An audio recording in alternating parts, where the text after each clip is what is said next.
Jair Bolsonaro. De acordo com o Procurador-Geral da República, Paulo Gonet, embora o ex-ajudante de ordens, Mauro Cid, tenha afirmado em delação premiada que agiu a mando de Jair Bolsonaro para falsificar o cartão, a versão não foi confirmada por outras provas, como exige a lei. Gonet afirmou que não há provas suficientes de que Bolsonaro tenha efetivamente pedido a Mauro Cid que incluísse os dados falsos de vacinação no sistema do Ministério da Saúde. Segundo o procurador, somente o colaborador afirmou que o presidente lhe determinara a realização do ato. Com relação especificamente a Jair Bolsonaro, foi inserido em 21/12/2022 dado ideologicamente falso sobre a sua imunização e de filha menor no sistema do Ministério da Saúde. As informações foram excluídas do sistema menos de uma semana depois, em 27/12/2022. Segundo o procurador, não há indício de que o certificado haja sido utilizado, tendo sido dito que fora inutilizado pouco depois de impresso. E o procurador-geral pediu o arquivamento em relação a outro investigado, o deputado federal Gutenberg Reis, do MDB, que também teria tido o cartão fraudado. Mas Gonet entendeu que, mais uma vez, não havia provas. Agora cabe ao Supremo Tribunal Federal decidir se arquiva ou não o caso. A decisão não invalida a delação de Mauro Cid. As informações do acordo foram usadas, por exemplo, na denúncia da tentativa de golpe de Estado que tornou Jair Bolsonaro réu. O advogado Paulo Cunha Bueno, que defende Jair Bolsonaro no caso do cartão de vacina, afirmou nas redes sociais que o pedido de arquivamento era a única providência adequada numa investigação vazia de qualquer elemento e que espera que as demais investigações tenham o mesmo destino. A defesa de Gutenberg Reis ainda não se manifestou publicamente. Antes de deixar o Japão, na viagem que faz pela Ásia, o presidente Lula comentou a decisão de ontem da primeira turma do STF. Em resposta a um repórter, o presidente disse que a tentativa de um golpe é visível. Mencionou a descoberta de um plano para o assassinato dele, do vice-presidente Geraldo Alckmin e do então presidente do TSE, ministro Alexandre de Moraes. O presidente Lula disse que o ex-presidente Bolsonaro deveria provar inocência e não pedir anistia antes do julgamento. E ressalvou que a decisão cabe à Justiça. Eu acho que o que é correto é que a Suprema Corte está se baseando e se manifestando nos autos do processo, depois de meses e meses de investigação, muito bem feita pela Polícia Federal, muito bem feita pelo Ministério Público e com muita delação de gente importante que está acusando o que tentou acontecer no Brasil. A decisão da primeira turma do Supremo dá início a novas etapas do processo.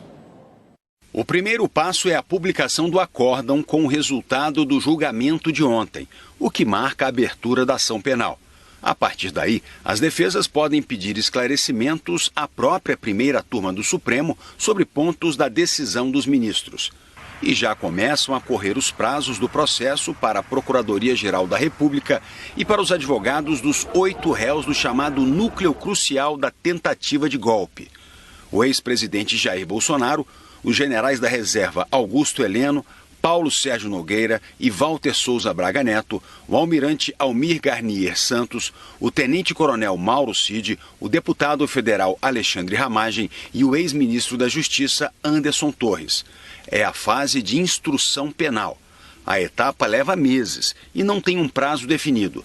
É quando ocorrem os depoimentos das testemunhas da acusação e das defesas, ouvidas por um juiz designado pelo Supremo ou pelo próprio relator, ministro Alexandre de Moraes, sempre na presença de um representante da PGR. As primeiras testemunhas que são ouvidas são as testemunhas da acusação. Depois se ouvem as testemunhas das defesas, né? Cada defesa pode trazer até 8 pessoas para prestar o seu depoimento. Nessa fase, a acusação e defesas podem pedir diligências para a produção de novas provas e solicitar perícias ou quebras de sigilo, por exemplo. Toda a prova que é apresentada, ela precisa ter a participação tanto da acusação quanto da defesa. Ou seja, as duas partes participam ativamente desse momento de produção de prova, ou apresentando a prova, ou se manifestando a respeito da prova apresentada pela outra parte. Por fim, ao interrogatório dos réus.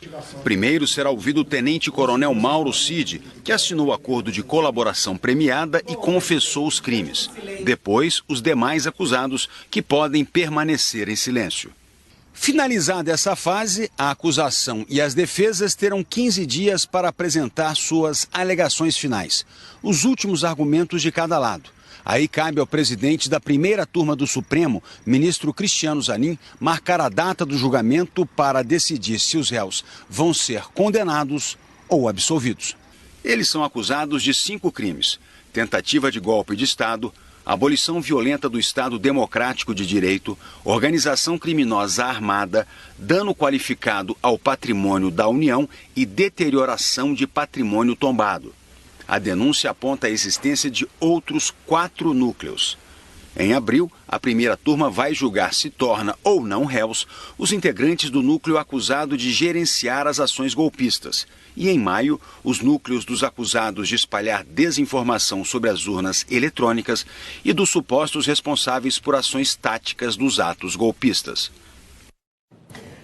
Depois de 3 dias no Japão, a comitiva do governo brasileiro cumpriu hoje mais uma etapa na busca internacional de parceiros comerciais. No meio da tarde, o presidente Lula desembarcou no Vietnã, o último destino dessa viagem na Ásia, que busca diversificar os negócios do Brasil diante da pressão tarifária dos Estados Unidos e da China. O governo brasileiro pretende ampliar as trocas comerciais com o Vietnã dos atuais 7 bilhões de dólares para 15 bilhões nos próximos 5 anos. A lista inclui a carne bovina e também aviões civis e militares da Embraer. O Vietnã teve um crescimento acelerado nesses últimos anos. As reformas que orientaram o país para uma economia de mercado conseguiram atrair investimento estrangeiro e incentivar a instalação de gigantes multinacionais, de tecnologia, do setor têxtil. Em uma geração, o país saiu da lista dos mais pobres do mundo e alcançou um patamar de renda média baixa. Nesses últimos 30 anos, o Vietnã cresceu em média 6,9%.